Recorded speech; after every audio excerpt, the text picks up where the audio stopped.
It's, one of the things about meditation, you can count on the fact that if you have difficulty meditating, the difficulty that you have in meditating is a barometer for personhood. In other words, the more person that's there, the harder the meditation is, right? Why?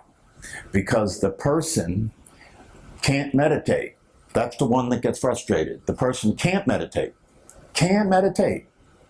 right? Because the person depends on thinking for its existence. This is if you can get this, you can understand. The self that you are is always meditating. Self that you are is meditation. If you look at what I'm saying, what are we saying? What is Jack Kornfield saying when you meditate? He's saying to be still, to be receptive, to not judge anything, to let everything be as it is, right? Be still, be receptive, don't judge anything, let everything be the way it is. Don't try and get something, don't try and go anywhere. Just be here and be present with what's happening as it is. That's what he's saying, if you listen to him, right? Well, that's a description of the awareness, is it not? That's a description of your awareness. And your awareness is like that, is already like that, is always already like that. So your awareness is meditating all the time, right?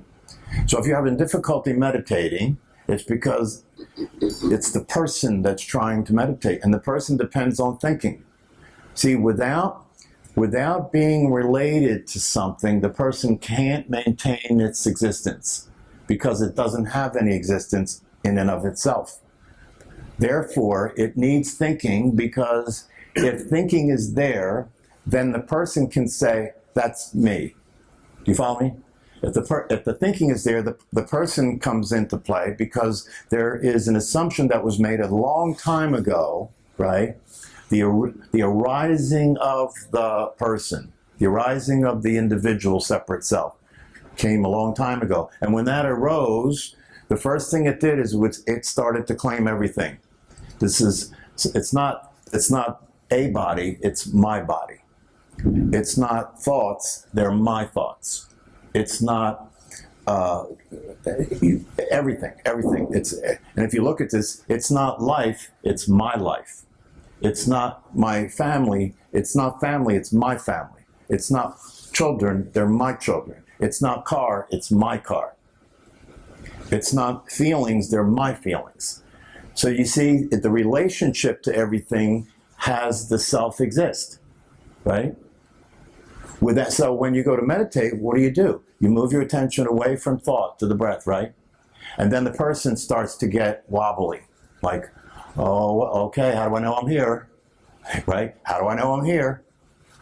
And so it'll produce a thought that will attract your attention, right? Produce a thought like, oh, I'm awful tired right now. Then that thought pulls your attention back. Now the person's here, right? And so for people who don't even see that, right? For people who don't even see that, meditation, they won't meditate. They're so much a person that they won't meditate. You know, I have a meditation class at Mainline, and there's a yoga class before the meditation class, right? So everybody's into the yoga, right? But in yoga, the person can do yoga. You know, the person will do yoga because it can be there being the one doing the yoga, so it's fine. But if you take everything away, no yoga, no thinking, now the person is scrambling, right? Where am I, right? So there's a yoga class, everybody does yoga, and then the yoga teacher recommended that they stay and do seated meditation after the yoga, right? So a lot of them like respect this teacher, and so they showed up at the class after the yoga, right? So I had like 15 people there from the previous yoga class. And so I did my thing, you know, I explained just the basics of sitting mindfulness meditation, and then I said, let's do a practice, right? And the practice I did was the one we just did, right? 30 minutes. Well, it was like I took a whip out and started whipping people. That's the experience that people were having, right? And then the next week, when the class happened again after the yoga class, nobody. Nobody. So that's the evidence of a person. And one of the people that did come to the class spoke to one of the people that had been there that didn't come back, and she said, I can't meditate for 30 minutes. That's ridiculous. I can't do that. That's ridiculous. I'm not going to come and sit there for 30 minutes and be uncomfortable and just be there with my mind racing. That's torture. That's ridiculous. Can you hear the person? That's the person, right? And what that person doesn't see is that's who's living that person's life. And that person's life is organized around what they can't do. It's organized around what they don't want to do. It's organized around what's not comfortable. So you can see how this life is now getting small? Smaller and smaller and smaller. This is what happens when somebody becomes a mental case, right, where they can't leave the house anymore, right? The mind just kept excluding more and more and more until leaving the house was too much, until leaving the room was too much, until leaving the bed was too much. There are people who that's the case for, right? That is the mind going awry. That's the mind going off the deep end, going out of control. But it's the same mind that most everybody's walking around with. They just, because it's not that extreme, you're not diagnosed. Well, I'll diagnose you. I'll diagnose you. Yeah. See, you have you and most people have the worst form of mental illness. The worst form of mental illness. Why? Because you're all crazy and none of you realize it because you consider what's crazy to be sanity. Right? That's the worst form of mental illness because you don't even see it as mental illness. But if you stop and examine it, obviously it's mental illness. It's obvious. All you have to do is examine people's common behavior. What do we value? As collective human beings, what do we value? Well, you can tell what we value by what we spend our money on, can't you? Right? What are the businesses that have the most money? Weight loss. Okay.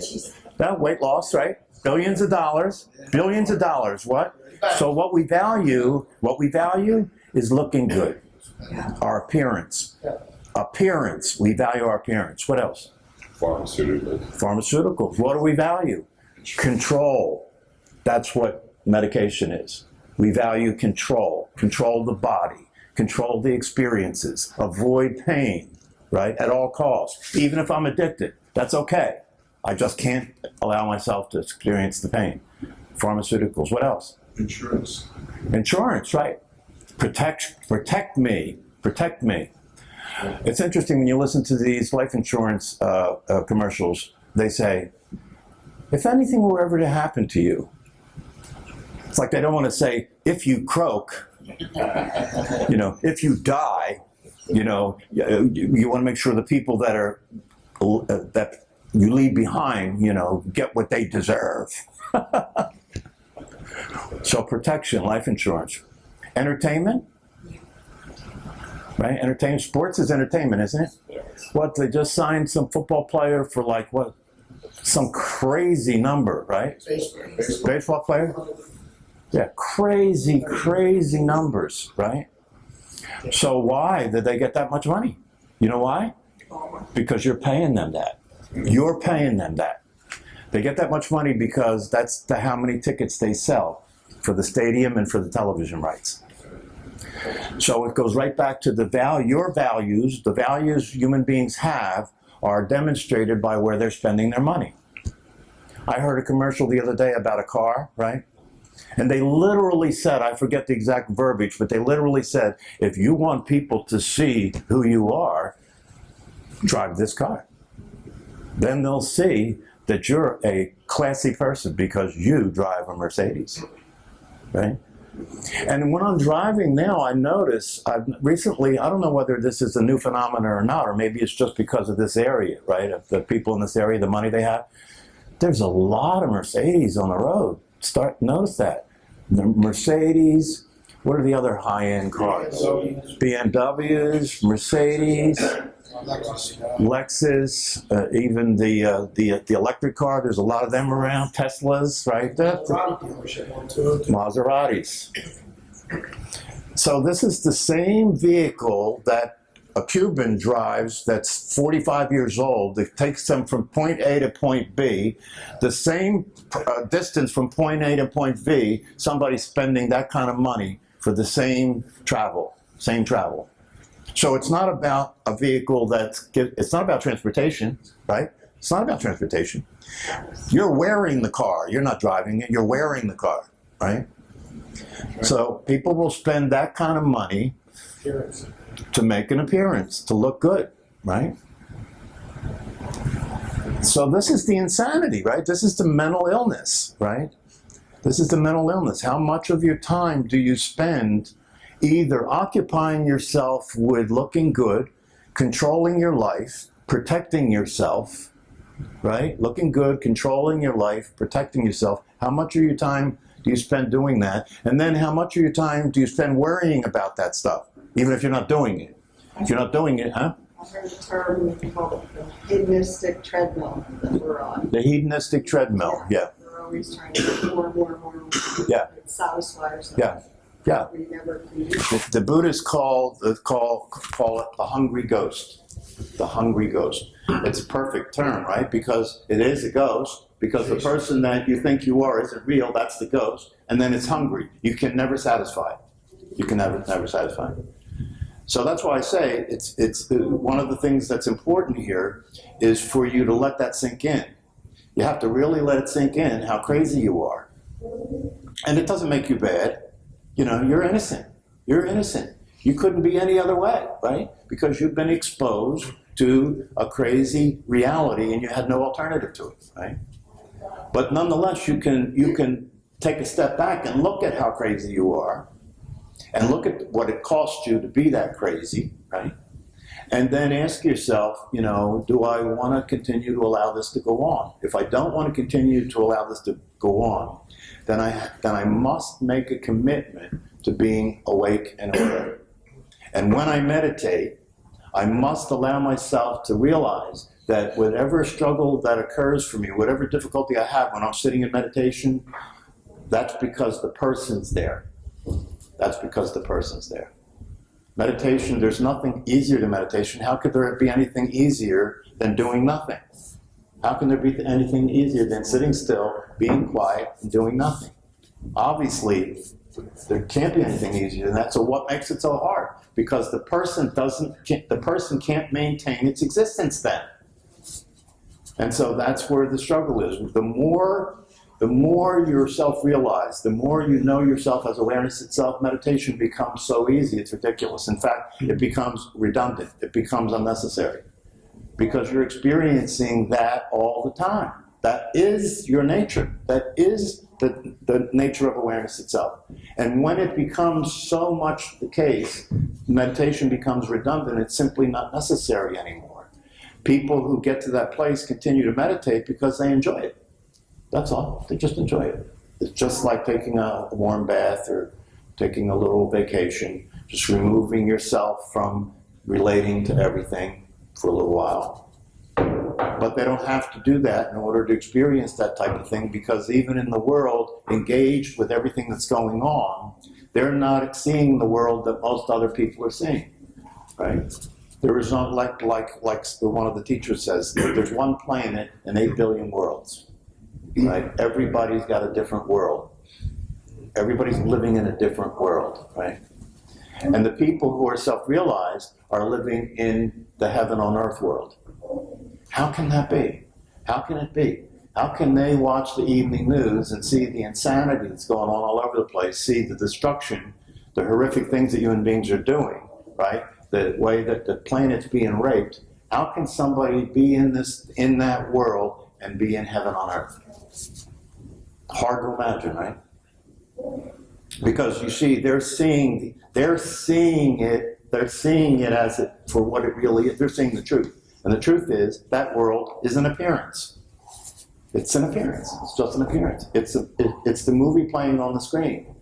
And the movie playing on their screen is a movie where they see what's happening from a much more panoramic perspective. They see what's happening from a much larger perspective. What do I mean by that? What they see is that death isn't real, right? I mean, we've talked about that here. And if death isn't real, all the killing that's going on isn't real. All of the appearances of what people are doing that are creating pain and suffering and like that isn't real. It's all an appearance. It's not really happening. That's what the sage sees, that it's just an appearance. And it doesn't bother them. They're fine with it because they see the point of it. The point of it is if that suffering didn't exist, there would be nothing to wake up to. There'd be no motivation to wake up. That's the only purpose it serves. And it's not real. It's not actually happening. So it's not as if that people are really being tortured and dying. That's not the case. It's an appearance.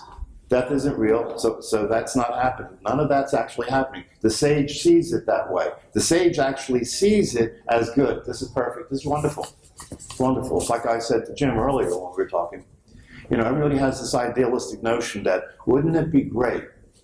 And this is real. A lot of people are lost in this. Wouldn't it be great if enough of us woke up and were enlightened that the whole planet could be heaven on earth? Everybody could be experiencing like heaven on earth. Wouldn't that be wonderful? That's what we're working for, right? We're working to get there, right? And I'll tell you something, it's never going to happen. It's never going to happen. It would ruin the game. It would ruin the game. You can't have a game without a loser, right? Would anybody be interested in playing a game with nobody wins? Just play the game and go home, but nobody won, right? That's a setup. So life is a setup, and it's a perfect setup. Death is a setup. It's like one of my teachers said, death is one of God's best inventions, right? Because it sets up the situation, doesn't it? Doesn't your death set up a situation? It's like beat the clock, right? It sets up a situation. You have a certain number of years, right, to wake up, right? Or you'll just be a rat going around in the maze until the body drops. And you won't even know you're a rat going around in the maze. You'll be a typical human being that's struggling and coping with everything and trying to get through it all, and you call that life. Struggling, coping, and trying to get through it all, and you call that life. So life sucks, and then you die. Okay? But the beauty of it is that's really not what's happening. That's really not what's happening. Behind the scenes, the awareness that you are is having a fine time. You're just not there for it. The party's on, but you're not at it. You're busy worrying about things, right?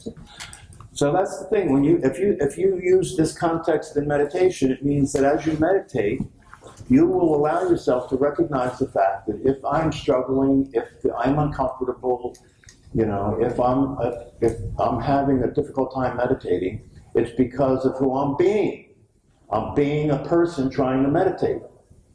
Rather than just allowing myself to sit there and let go and let the awareness that is always there be me, which is what it is. Just let go of everything and let the awareness that's always there be who you are. So recently, I've been really paying attention to very, very, very specific practices because I want to be able to say to you, here are some things that you can actually do, right? Because you listen to what I'm saying, and if you listen to what I'm saying and you're looking to see what the case is in life and in your own life, you're going to want to know how to get out of this mess, right? So there are things that you can do to get out of this mess. And these things are things that spiritual teachers in the past have spoken of, very specific things that you can do that will work to have you escape from the prison of your mind, have you escape from the sick life of a person. Some of those things have to do with just practices that you can put into application as you live your life. For example, stop complaining. See, if you stop complaining, that is robbing the person of their point of view, right? One of the things that the person needs is to be right? To dominate and be right, and avoid domination, and not look bad and not be wrong. So if you shut down the complaining feature of the person, that's going to automatically take a lot of the energy back from the person. How much time do you spend complaining? And I don't just mean complaining by what you say with other people, but in your own mind, you spend more time complaining there that nobody hears but you, right? You're complaining to yourself about life, about the past, about the future, about the situation, the circumstances, the politics, the finances, right? You're complaining a lot of the time, right? So if you want to know what something you can do that will move you toward self-realization, stop complaining. Don't allow yourself to complain. Another thing that you can do that will move you towards self-realization is spend more time alone. Because the person feeds on contact with other persons, right? It conspires, right? I'm a person, you're a person, right? So that helps us to feel comfortable as persons. We share things, don't we? We share our beliefs, right? We share what we agree on is true and what we agree on is false. We share what we're against, right? We play the us and them game, right? So spend more time alone. That again will take more of the energy back from the person, right? If you just do those two things, spend more time alone, keep your mouth shut, talk less. Spend more time alone, talk less, but don't complain. If you do those three things, you'll start to be more open and receptive and experience what it's like to be free from the craziness. Right? And then, the other things that you can do, and these are the most specific practices, right? And I've said here before, if you begin to pay more attention to the awareness than you do to the thinking, right, that will transfer the orientation from the person to the self, right? Pay more attention to the awareness than the thinking. But there is a caveat to that.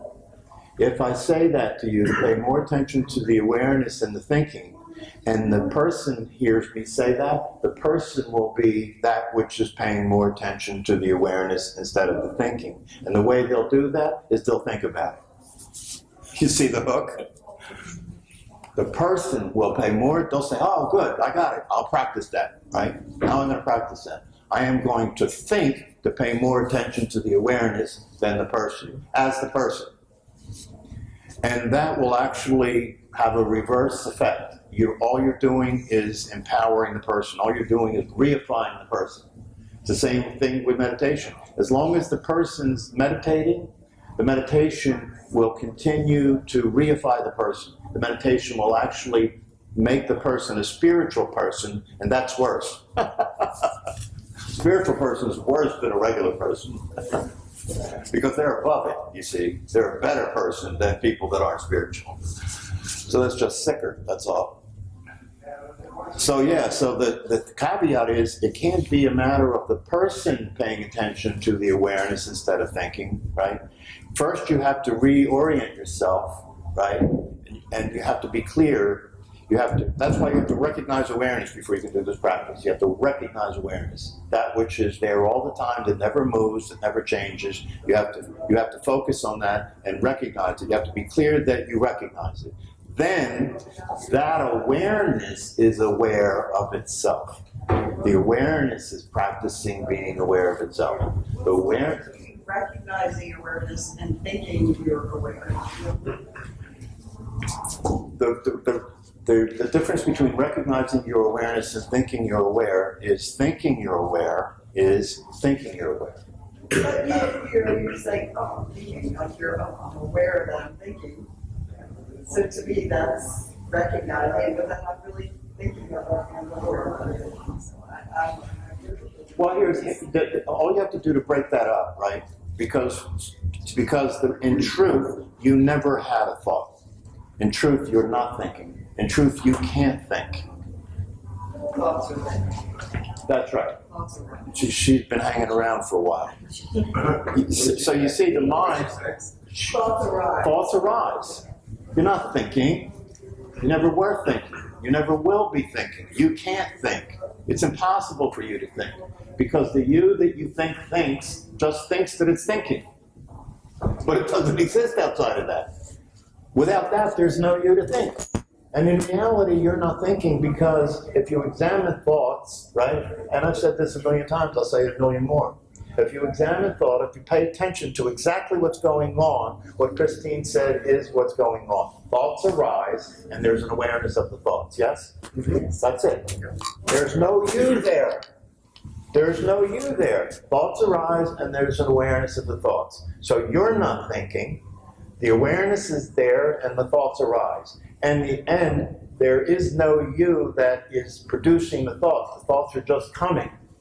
You have no say-so over what the thoughts are, and you can't stop them. Right? That's a big pitfall that people have. Oh, I know what I'm going to do. I'm going to practice meditation until I can control my thoughts. Good luck. Because at the moment that you think you controlled your thoughts, that was a thought. Right? So how do you know you're not thinking? Well, I had that thought. What? You see, it's a trap. It's a Chinese handcuff. You can't get out of it, right? You even say to yourself when you have the thought, you even say to yourself, where the hell did that come from? Some thoughts just pop in your head about when you were a kid or something happened. You go, where the hell am I thinking about that? Yeah. Yeah, but you see how slippery the slope is? Yeah. Why the hell did I think about that? Yeah. So that then is Nick thinking that he thought that thought. Exactly. Yeah, but he didn't. Yeah. It just came, Yeah. It just popped in. It just popped. But then Nick asked, where did that come from? Yeah. Right? So that was Nick thinking he thought the thought. Where did that come from? Exactly. But there's still no Nick. There is no Nick. Yeah. Right? Right. See, that's what you have to get clear about. There is no person. It's a phantom. That's right. It's possessing you. It's using your body to experience life as a brain, as a conditioned brain that's processing everything that's happening, right? That's programmed for pleasure and to avoid pain. And that's it. It's operating your body that way. Operating your body that way. And there's no life there. That's not life. It's mechanical. It's not life. See, to the extent that you get clear about this is to the extent that you're willing to do what it takes to escape from that prison. And if you're really clear about this, you're willing to do anything that it takes to escape from that prison. Because the alternative is that you go through life mechanically without ever actually being present, without ever actually being alive, and then the body drops. And that's all that happened. You were never there. Never there. That's why when people wake up and they actually make contact, right? Not by thinking, but they actually making contact with the awareness that they are, which is the awareness making contact with itself. When they have that experience, it's moving. They cry. Sometimes they cry, sometimes they laugh because they realize what a joke it is, right? Because it's always been there. It's always been that simple to experience it, and they were trying to experience it, and they realized that's a joke. It's ridiculous to try and experience it. And when you see people wake up to that, it's very often the case they laugh and then they say, really? It's that simple? Really? It's been like this all the time? They can't believe it, right? They can't believe it. And yet it's true. It is that simple, and it's been like that all the time. It's right there. It's right there. See, the thing is this. What the person doesn't realize, and this is the case for people who are religious, right? What the person doesn't realize is when religious people pray, their prayers are getting answered. They just don't like the answer, right? When religious people pray, they pray for something, right? And if they get what they prayed for, the prayer was answered, right? But if they don't get what they prayed for, the prayer wasn't answered. Oh, yes, it was. You just didn't like the answer. The answer was no. Right? The answer was no. Because God's saying, no, I'm not going to give you that. Right? The purpose of your suffering is so you can wake the hell up. And when you wake up, you realize you don't need what you thought you needed that you were praying for. You see? So it would be not acting in your best interest to just give you what you asked for. That's ridiculous. That's childish. That's one of the reasons why they say in a lot of spiritual teachings that, especially new in a contemporary approach to spiritual teachings, they say there's two parts. One is to wake up, right? And then once you're awake, grow up. Wake up and then grow up. What does that mean? It means once you're awake, now you know who you are, but you still have a childlike mind, right? You know who you are, but you still have a programmed brain that still wants to just get pleasure and avoid pain. Even though you're awake, that's still there, right? And so the next step is to start paying attention to that and stop feeding that animal, stop feeding that entity. That's what I mean when I say spend more time alone. You're not feeding it. That's what I mean when I say don't complain. You're not feeding it. And then if you recognize awareness, and out of the recognition, tune into that awareness and have that awareness watch itself. And if you do that, you're starving the person, because the person is now not in existence when you're doing that, right? Because it's not saying, I am aware. See, the awareness will try and capture the awareness and say, okay, I got the message. I am aware. No, you're worse off now. You're worse off than not knowing anything, right? Because now the person's claimed the awareness, right? And so it's no different than anything else the person's claimed, right? But it's not true, right? So the thing that has to happen is if the awareness is aware of itself, right? Then it's the person's not aware. It's not I am aware, it's awareness is aware. Or the way the teachers say it is presence. Awareness aware of itself is presence. Person aware of awareness is ignorance. Person aware of awareness is ignorance. Because if the person thinks it's aware of awareness, right, it's ignoring awareness, because the person can't be aware of awareness because the person is nothing other than a thought. So in order to practice that, and it's very powerful, the teachers who say if you practice this, right, that it will dramatically shorten how long it takes for you to wake up and stay awake, stay aware, be the truth of what you are. It's a shortcut. It's a direct way of doing it. The other way that they teach is the one that is related to the invitation, right? Because if you look at the invitation, what's the invitation doing? The invitation is saying, drop everything. Drop who you think you are, drop that you think you're your body, drop the past, drop everything. Drop everything that you have concluded is true and real. Drop everything you think you know and get to zero. And if you drop it all, right, the awareness is still there. You can't drop the awareness. You can drop everything but the awareness. You can't drop the awareness. And so if you let go of everything, and it's possible to do that, it's possible to just sit there and be empty, come to zero. If you drop everything, in other words, you don't know anything. You drop everything, you don't know anything. But the awareness is still there, right? And so that allows the awareness to reveal itself, because it's no longer being confused with everything else that you thought. So those are two very powerful methods. So I've given you 4 things. You can't do better than this, man. I'm giving you like exact stuff, right? People pay a lot of money. There are people who have given their fortunes away for these things. Honest to God, there are people who've given their fortunes away for these things, right? Because there are people out there that are looking to make money off of this. There's people who are looking to make money off everything, aren't they? So they'll sell you the truth. That's like selling water by the river, right? Selling you the truth is like selling water by the river. It's ridiculous. The truth is free. If you think you have to buy the truth, you're a sucker. You're the biggest sucker there is. So your book, Dying to Live, it can't really help people. You're not going to learn how to do that, because you're engaging the mind when you read the book, right? So That's right. So it's like if you can get this, it's very powerful. In order to get to the truth, you first have to have better lies. So you read spiritual books, right? They're better lies, because they're not true, right? And then after you read the better lies and you realize that that's not true, then there's nothing better to do, and you just let go and realize that you've always been there. That's the way it has to go. First, even the process that we're in here, because you begin the journey as a person, right? So you're a person wanting to be a spiritual person, right? And so then you go to spiritual teachers and you do spiritual practices and you read spiritual books as a person. So now you're a spiritual person. You're improved. You're an improved model, right? But at some point you realize that you're still not experiencing the truth. You know about it. you feel better about yourself because you're a better person because you're spiritual, but you know you're not experiencing what the sage is experiencing, right? And then that gets you to let go of everything that you thought was the case, and then what is naturally there is the truth. It's as simple as that. What's naturally there is the truth. It's the water by the river. You don't have to go anywhere to get water. It's like the fish trying to get wet. It's like a fish trying to get wet.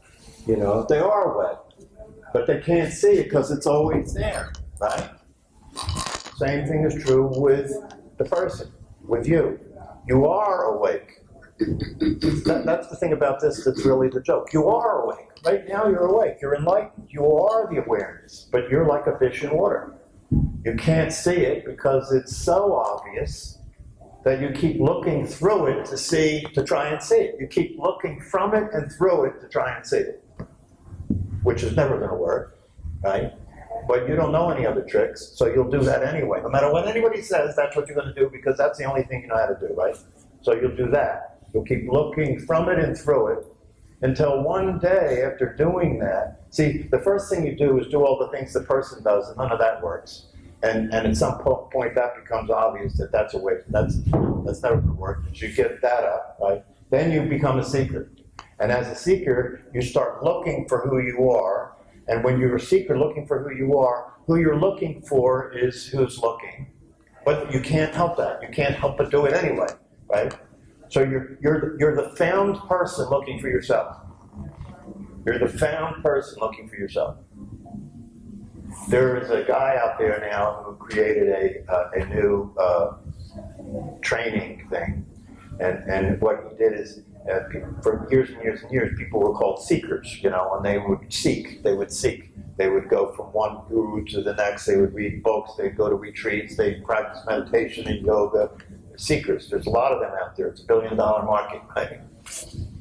And so what this guy did, he came up with a great idea. He said, okay, I'm going to start a new seminar series for people who are seekers, and he called it Finders. So you don't have to be a seeker anymore. You can become one of us. We're finders. And then all he did was he explored different practices and teachings that were available, and took the ones that he thought were the best ones that people would get the biggest jacked up the most from doing, right? And he put them together, and he'd have the people spend 1 week at a time doing each of the practices and learning one of the teachings. And that's what the Finders course was. And you pay, I think, $1,000 for that. And then after you graduate from that, he says that research has shown, this guy is masterminded this business. He says that scientific research has shown that after his graduates complete the Finders course, that they're experiencing more consistent non-symbolic awareness. Non-symbolic awareness, like pure awareness, that they're experiencing. So he's getting a better result, right? So you don't want to be a seeker, you can be a finder and join this guy's thing. And he just put a book out called Finders, in which he documents all the research that proves that his path is more powerful and produces better results than other people.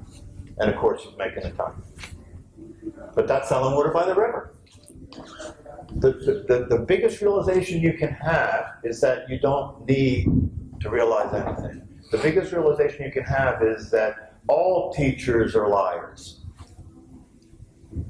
There's no other way to teach it but to lie about it, right? Because you can't talk about it. There's no way to express it in language, right? So the only thing you can do is lie to people, but tell them better lies than the ones they already believe. And then they believe those lies, right? But they're still not experiencing the reality. But they're closer to experiencing reality because if you're a spiritual person and your life sucks, you're suffering more than somebody who's not spiritual. Right? Yeah, if you're a spiritual person and your life sucks, look at what happens in these institutionalized churches, right?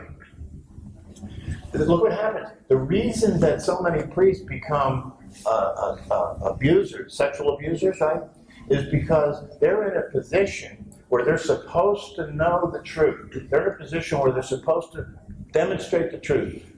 They're in a position where they're supposed to be sharing the truth, helping other people wake up to the truth, right? And yet their experience is that they know that they don't know shit. They're not experiencing truth, they're miserable. A lot of them are alcoholics, right?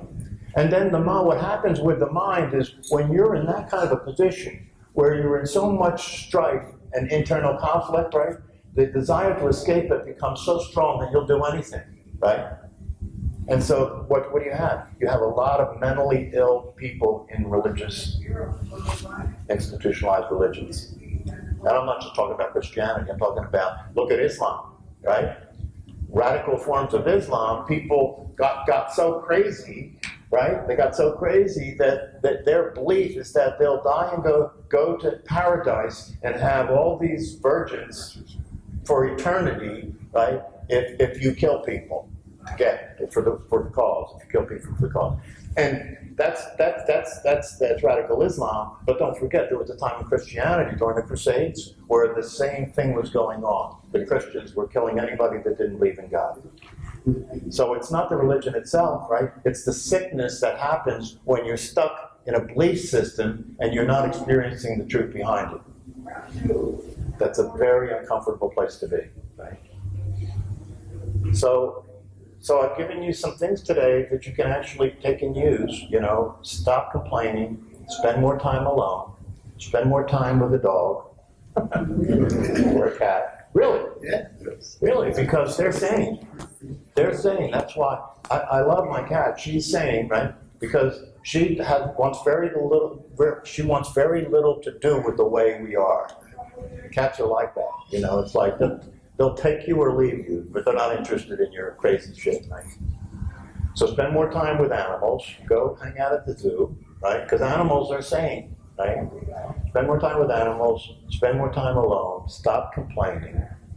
And then recognize the awareness that you are and allow that awareness to consistently notice itself. And you'll wake up. Of course, you already are awake. You'll just wake up to the fact that you're awake. Awareness can notice that it's awake. The person can't notice that it's awake. Awareness can notice that it's awake. The person can't notice that it's awake because the person doesn't exist. That's the reason that this book that I'm working on finishing, I call it Dying to Live, right? It's a perfect title, right? Because it has a double meaning, right? On the one hand, you're dying to live. In other words, you're dying you're dying to be awake. You want it. You're dying for it, to die for it, right? You're dying for it. And then the other meaning it has is, in order to have it, you have to die. In order to have it, you have to die.